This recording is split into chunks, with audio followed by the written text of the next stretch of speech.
Hello guys, welcome back to my YouTube channel. I am nursing student और आज हम लोग देखेंगे ग्राम पॉजिटिव कोकाई। पहले पार्ट में हम लोग ने देखा था ग्राम पॉजिटिव कोकाई का फर्स्ट पार्ट, जिसमें हम लोग क्या डिस्कस किए थे, स्टेफाइलोकोकस। स्टेफाइलोकोकस में पूरा हम लोग पढ़ लिए थे। अब इसमें देखेंगे हम लोग इसके आगे का पार्ट, जैसे कि स्ट्रेप्टोकोकस। क्या होता है स्ट्रेप्टोकोकस? हम लोग पहले भी डिस्कस किए थे कि जो स्ट्रेप्टोकोकस होता है वो ग्राम पॉजिटिव होता है और इसमें जो कैटलिस्ट टेस्ट होता है वो नेगेटिव होता है। कैटलिस्ट टेस्ट क्या होता है? इसमें क्या होता है, ये जो टेस्ट है ना, इसमें H2O2 को डाला जाता है टेस्ट पे। तो क्या होता है, ये जो होता है H2O प्लस O2 में कन्वर्ट हो जाता है।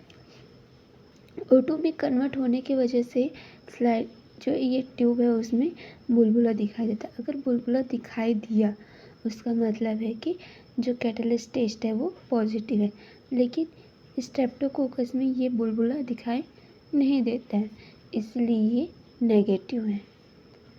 अब देखते हैं इसका क्लासिफिकेशन। तो स्ट्रेप्टोकोकस इसको डिवाइड किया गया है दो पार्ट में बेस्ड ऑन ऑक्सीजन रिक्वायरमेंट। कि ऑक्सीजन की अगर ज़रूरत है तो उसको एरोब्स बोलते हैं, और ऑब्लिगेटेड एनारोब्स मतलब कि इसमें ऑक्सीजन की आवश्यकता नहीं होती है। फिर देखते हैं एरोब्स क्या है। एरोब्स जिसमें ऑक्सीजन की आवश्यकता होती है, इसको फिर से डिवाइड किया गया है तीन पार्ट में बेस्ड ऑन हीमोलाइसिस। हीमोलाइसिस मतलब क्या होता है? Break down of RBC. ठीक, तो फर्स्ट आता है अल्फा हीमोलाइसिस और beta haemolysis, gamma haemolysis. Alpha haemolysis मतलब क्या होता है? Partially break down of RBC. Alpha haemolysis में जो आरबीसी रहता है ना, हीमो मतलब क्या होता है? हीमोग्लोबिन, और हीमोग्लोबिन मतलब आरबीसी। तो जो आरबीसी रहता है उसका पार्शली ब्रेक डाउन हो जाता है, जिसकी वजह से क्या दिखाई देता है? Greenish discolouration around colony. जो कॉलोनी होता है उसके अराउंड ग्रीनिश कलर का ग्रीनिश डिस्कलर दिखाई देते हैं। इसका एग्जाम्पल क्या है? स्ट्रेप्टोकोकस विरिडेंस और स्ट्रेप्टोकोकस निमोनिया। अब देखते हैं इसका बीटा हीमोलाइसिस। बीटा हीमोलाइसिस में क्या होता है? Complete break down of RBC around colonies. Colonies के अराउंड जो आरबीसी रहता है उसका पूरा कंप्लीट ब्रेक डाउन हो जाता है।